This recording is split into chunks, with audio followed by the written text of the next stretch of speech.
Hi ಎಲ್ಲರಿಗೂ ನಮಸ್ಕಾರ. ನಿನ್ನ ಜೊತೆ ನನ್ನ ಕತೆ ಇವತ್ತಿನ ಎಪಿಸೋಡ್ ಏನಾಗುತ್ತೆ ಅಂತ ನೋಡೋಣ ಬನ್ನಿ. ಅಶ್ವಿನಿ ನನಗೆ ತುಂಬ ಮೋಸ ಮಾಡಿದ್ದಾಳೆ ಅಂತ ಹೇಳಿ ಶ್ರವಣ್ ಕಣ್ಣೀರಾಗ್ತಾ ಇರ್ತಾರೆ. ನನ್ನ ನಿಜವಾದ ಮಗಳು ಮನಸ್ವಿನ ಹುಡುಕ್ತೀನಿ ಅಂತ ದೃಢ ನಿರ್ಧಾರ ಮಾಡ್ತಾರೆ. ಆದರೆ ಶಾರದಾ ಶ್ರವಣ್ ಕಣ್ಣೀರನ್ನು ಒರೆಸ್ತಾ ಇರ್ತಾರೆ. ಆಗ ಮನೆಯವರೆಲ್ಲ ನೋಡಿ ಆಶ್ಚರ್ಯ ಆಗ್ತಾರೆ.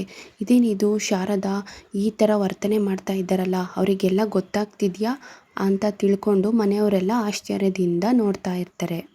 ಅಜಿತ್ ಅವರು ಶ್ರವಣ್ ಹತ್ರ ಹೋಗಿ ಸಮಾಧಾನ ಮಾಡ್ತಾರೆ.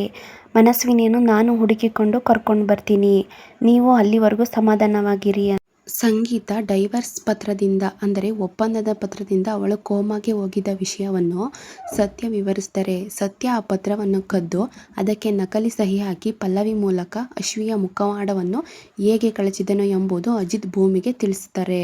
ಆಗ ಕೋಮದಲ್ಲಿದ್ದ ಸಂಗೀತ ಭೂಮಿಯನ್ನು ತನ್ನ ಕೈಯಾರೆ ಜ್ಯೂಸ್ ಮಾಡಿ ಕೊಡು ಅಂತ ಕೇಳ್ತಾರೆ. ಆಗ ಭೂಮಿ ಮನೆಗೆ ಹೋಗುವುದಿಲ್ಲ ಎಂದು ಹೇಳ್ತಾಳೆ. ಆಗ ಎಲ್ಲರೂ ಭೂಮಿನ ನೋಡಿ ಶಾಕ್ ಆಗ್ತಾರೆ. ಆಗ ಕೋಮಾದಿಂದ ಎದ್ದು ಸಂಗೀತ ಅವರು ಕರೀತಾರೆ ಎಲ್ಲರನ್ನೂ. ಆದರೆ ಇಲ್ಲಿ ಅವರನ್ನು ನೋಡಿ ಎಲ್ಲರೂ ಶಾಕ್ ಆಗ್ತಾರೆ.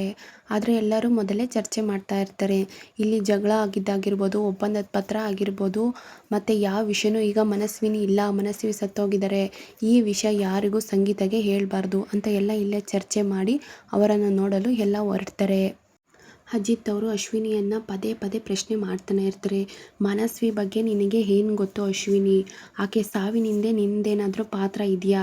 ಇವಾಗ ಏನಾದರೂ ಸರಿ, ನನಗೆ ಈ ವಿಷಯ ಗೊತ್ತಾಗಲೇಬೇಕು ಅಂತ ಯಾವಾಗಲೂ ಪದೇ ಪದೇ ಕೇಳ್ತಾನೆ ಇರ್ತಾರೆ. ಅಶ್ವಿನಿ ಅಂತೂ ಬಾಯೇ ಬಿಡ್ತಾ ಇರಲ್ಲ. ಸಂಗೀತ ಅವರು ತಮಗೆ ಭೂಮಿ ಕೈಯಾರೆ ಮಾಡಿದ ಜ್ಯೂಸ್ ಮತ್ತು ಅಡುಗೆ ಬೇಕೆಂದು ಅಜಿತ್ ಮತ್ತು ಭೂಮಿಯವರನ್ನು ಮನೆಗೆ ಹೋಗಿ ಅಡುಗೆ ಮಾಡಿಕೊಂಡು ಬನ್ನಿ ಅಂತ ಹೇಳ್ತಾನೆ ಇರ್ತಾರೆ. ಸತ್ಯಣ್ಣ ಅವರು ಅಜಿತ್ ಮತ್ತು ಭೂಮಿಗೆ ಈಗ ಕಷ್ಟದ ಸಮಯ, ಮನೆಯವರ ಮುಂದೆ ನೀವು ಯಾವ ವಿಷಯನೂ ಹೇಳಬಾರ್ದು, ಎಲ್ಲನೂ ಮುಚ್ಚಿಟ್ಟು ಇಬ್ಬರು ಖುಷಿಯಾಗಿರುವಂತೆ ನಡ್ಕೊಳ್ಳಿ. ಈಗ ಮನೆಯವರ ಪರಿಸ್ಥಿತಿ ಗಂಭೀರವಾಗಿದೆ, ನೀವು ಈ ವಿಷಯವನ್ನು ಹೇಳಿದರೆ ಎಲ್ಲರೂ ಗಂಭೀರ ಆಗ್ತಾರೆ. ದಯವಿಟ್ಟು ಯಾರು ಯಾವ ವಿಷಯವನ್ನು ಮಾತಾಡದೆ ನೀವು ನಿಮ್ಮ ವಿಷಯದ ಬಗ್ಗೆ ನೋಡಿಕೊಂಡು ತುಂಬ ಖುಷಿಯಾಗಿರುವಂತೆ ನಡೆದುಕೊಳ್ಳಿ ಎಂದು ಭೂಮಿ ಮತ್ತು ಅಜಿತ್ಗೆ ಸತ್ಯಣ್ಣ ಅವರು ಹೇಳ್ತಾರೆ. ಸಂಗೀತ್ ಅವರ ಆಸೆಯಂತೆ ಅಜಿತ್ ಮತ್ತು ಭೂಮಿ ಇಬ್ಬರು ಸೇರಿ ಅಡುಗೆ ಮಾಡಿಕೊಂಡು ಬರಲು ಸಿದ್ಧರಾಗ್ತಾರೆ. ಎಲ್ಲವೂ ಸರಿ ಹೋಗುತ್ತಿದೆ ಎಂದು ಅಜಿತ್ ಮತ್ತು ಭೂಮಿ ಇಬ್ಬರು ಖುಷಿಯಾಗಿರುತ್ತಾರೆ. ಅಜಿತ್ ಅವರು ಅಶ್ವಿನಿಯವರ ಆಟಕ್ಕೆ ತಿರುಗೇಟು ಕೊಟ್ಟೇ ಕೊಡುತ್ತೇನೆ ಎಂದು ಪಣ ತೊಟ್ಟು ನಿರ್ಧರಿಸಿದ್ದಾರೆ. ಆದರೆ ಅಜಿತ್ಗೆ ಕಾಡುತ್ತಿರುವ ಪ್ರಶ್ನೆ ಏನೆಂದರೆ ಮನಸ್ವಿನಿ ಎಲ್ಲಿ? ಮನಸ್ವಿನಿ ಸಾವಿಗೆ ಕಾರಣ ಯಾರು? ಮನಸ್ವಿನಿಯ ಸಾವಿನ ಹಿಂದೆ ಅಶ್ವಿನಿಯ ಕೈವಾಡ ಇರಬಹುದಾ ಅಥವಾ ರಾಣನ ಕೈವಾಡ ಇರಬಹುದಾ ಎಂದು ಅಜಿತ್ಗೆ ತುಂಬ ಗೊಂದಲಗಳಿವೆ.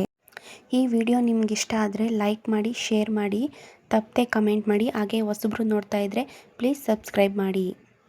Thank you all. ಬಾಯ್.